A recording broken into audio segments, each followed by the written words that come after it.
बिस्मिल्लाहिर्रहमानिर्रहीम। शुरू अल्लाह के नाम से जो बड़ा मेहरबान निहायत रहम वाला है। अहले सोबत के मोहतरम अजीज दोस्तों, अस्सलाम वालेकुम। कब्र की पहली रात का मंजर कैसा होगा? ये एक ऐसा सवाल है जिसकी तलाश में हर दूसरा शख्स नजर आता है। आज हम इस सवाल का जवाब आपके लिए इस्लामी नुक्ता नज़र से लेकर हाजिर हुए हैं। इसके अलावा आपको ये भी बताएंगे कि आखिर कब्र इंसान को कैसे पुकारती है।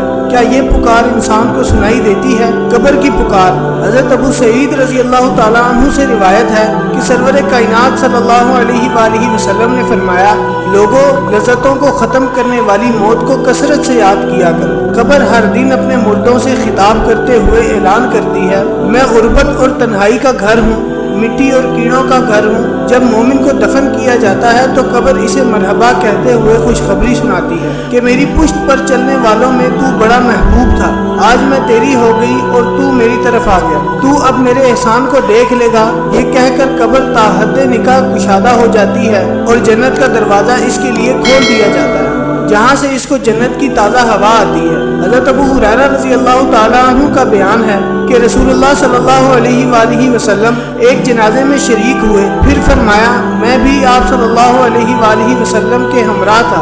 आप सल्लल्लाहु अलैहि वसल्लम एक कब्र के पास बैठ गए और फरमाया, ये कब्र हर दिन बाआवाज़ बुलंद कहती है, ऐ आदम की औलाद, तू क्यों मुझे भूल गया? क्या तुझे ये मालूम नहीं कि मैं तन्हाई का घर, गुर्बत का घर, वहशत का घर, कीड़ों मकोड़ों का घर हूँ? मैं बहुत तंग घर हूँ, मगर अल्लाह जिसके लिए कुशादगी का हुक्म फरमाएगा उसके लिए कुशादा हो जाऊंगी। इसके बाद आप सल्लल्लाहु अलैहि वसल्लम ने फरमाया, ऐ कब्र, तू या तो जन्नत का चमन है या फिर आग का एक तनूर।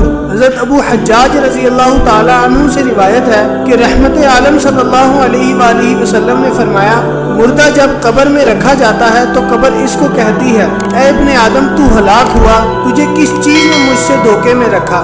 क्या तुझे मालूम न था कि मैं फितना, तारीकी और कीड़ों मकोड़ों का घर हूँ? तुझे किस चीज़ ने मुझसे बेका कर नडर कर दिया और तू मेरी पुश्त पर खूब अकड़ कर चलता था? अगर वो मुर्दा नेक होता है तो उसकी तरफ से कब्र को जवाब देने वाले जवाब देते हैं, ऐ कब्र, तू देख तो सही इसके अमाल कैसे हैं। ये अच्छाई इख्तियार करता था और बुराई से बाज रहता था। ये सुनकर कब्र कहती है, बेशक ये नेक था, अब मैं इसके लिए सरजब्स हो जाती हूँ। मुर्दे का जिस्म उस वक्त मुनव्वर हो जाता है और इसकी रूह अल्लाह ताला की तरफ भेज दी जाती है। हज़रत अब्दुल्लाह बिन उबैद रज़ी अल्लाह ताला अन्हु से रिवायत है कि रसूलुल्लाह सल्लल्लाहु अलैहि वसल्लम ने फरमाया, मुर्दा कब्र में बैठता है और उन लोगों के पैरों की आवाज़ भी सुनता है जो इसके जनाजे के साथ कब्र तक गए हों। मुर्दे से इसकी कब्र कहती है, ऐ इब्ने आदम, तेरी हलाकत हो, तूने मेरी तंगी, बदबू और कीड़े मकोड़ों का खौफ नहीं किया, इसलिए तूने इन चीज़ों से बचने के लिए तैयारी न की।